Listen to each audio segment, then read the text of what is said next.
Alors nous voici à nouveau dans une nouvelle vidéo pour expliquer le fonctionnement du carnet de bord de suivi des évaluations par compétences en BTS GPME bloc 1 GRCF. Dans la vidéo précédente, nous avions créé deux évaluations qui se trouvaient ici. Nous avons donc les deux évaluations qui ont été ensuite pondérées. Et vous voyez qu'en fait, le fait d'avoir créé deux évaluations, automatiquement, nous avons une indication nous présentant le fait que deux situations ont bien été créées. Alors vous verrez qu'au fur et à mesure que nous allons saisir des situations d'évaluation, mais ensuite des évaluations ou des performances en fait liées aux compétences, vous verrez que nous allons avoir le tableau de bord ici qui va changer d'apparence. Alors maintenant, comment faire pour saisir nos fameuses situations, en tout cas nos fameuses évaluations de nos élèves?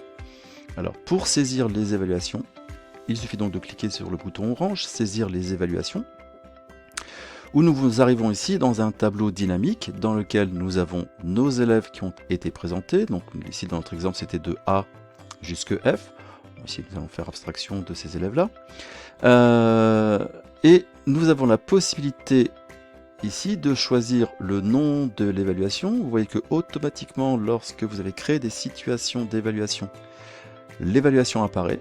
Et à partir de là, vous allez pouvoir donc sélectionner là où les compétences rattachées à chacune des situations. Dès lors que vous ajoutez des données sur une des lignes, vous allez voir que les segments qui sont présentés tout en haut vont venir s'alimenter de données dont ils dépendent. À savoir ici, j'ai sélectionné une compétence là, C.1.1, et c'est ce que j'ai donc dans le bloc ici.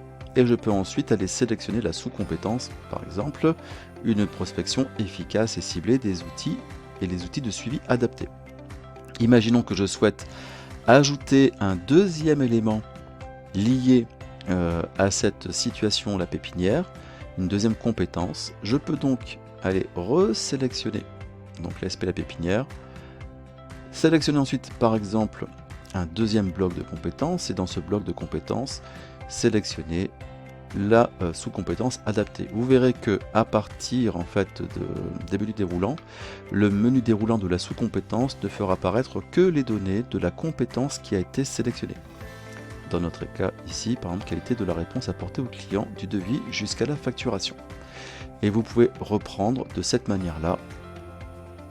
On va continuer un C1.3, qualité de l'accueil, et ensuite C1.3, traitement des réclamations par exemple. Vous voyez qu'au fur et à mesure, vous avez bien donc les blocs qui s'alimentent ainsi que les sous-compétences déterminées. Ces segments qui sont présentés ici vous permettront de filtrer, à un moment donné, les lignes qui correspondront donc aux occurrences qui auront été choisies. Pour faire disparaître les filtres, il vous suffit de cliquer sur l'entonnoir avec la petite croix rouge située en bas à droite. Alors je pense bien sûr à rajouter le nom de ma SP. Et maintenant, si je souhaite donc évaluer mes étudiants, ça va donc se passer ici. Imaginons que j'ai donc des positionnements de 1 à 4. Alors pour déterminer les positionnements de 1 à 4, je vous renvoie aux grilles et aux tableaux qui ont été fournis dans le cadre de la réforme du BTS, afin de pouvoir savoir comment évaluer. Alors je reprends, je note des valeurs au hasard. Normalement, vous ne pouvez pas mettre une valeur supérieure à 4. Voilà, je continue. C'est tout à fait au hasard, c'est uniquement pour avoir des possibilités, en tout cas des données sur lesquelles je peux travailler. Je peux rajouter également dans une autre situation, par exemple la C1.2, où je vais traiter les relances, par exemple. Je vais mettre en place du C1.4, bon c'est uniquement pour montrer la couverture que l'on peut mettre en place, C1.5.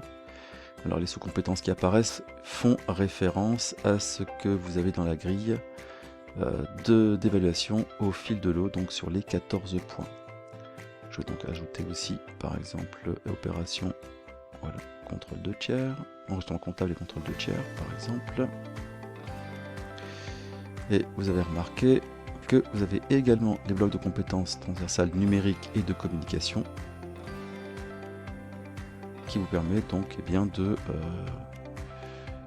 de couvrir l'intégralité de la grille d'évaluation. Voilà, je mets des éléments comme ça, un peu au hasard. Alors, je vais peut-être prendre de la communication, on va prendre de la communication écrite, et puis, pourquoi pas, de la communication orale. Alors, je continue. Alors, ceci, là, je peux, si je souhaite, recopier vers le bas, comme ça, je n'ai qu'à saisir qu'une seule fois. Et ensuite, eh bien, je peux aller donc noter mes données, mes élèves. Alors, je vais refaire un exemple. Voilà, bien sûr, c'est pas comme ça que ça fonctionne, mais l'objectif, c'est au moins de pouvoir voir comment ensuite ça pourra être traité. Alors, vous avez remarqué, j'ai sélectionné le nom de la situation.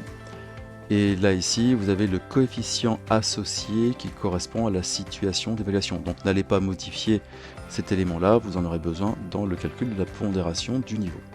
Donc, dès lors que je reprends, donc dès lors que vous souhaitez saisir des résultats sur une situation, il vous faut donc sélectionner les compétences et les sous-compétences associées. Et ensuite, eh bien, vous intégrez vos indicateurs de performance pour chacun de vos élèves, donc en regard de ces compétences. Nous verrons dans une prochaine vidéo eh bien, comment réaliser ensuite l'analyse de la couverture de ces compétences à travers les situations, mais aussi le positionnement moyen des élèves par rapport à ces évaluations.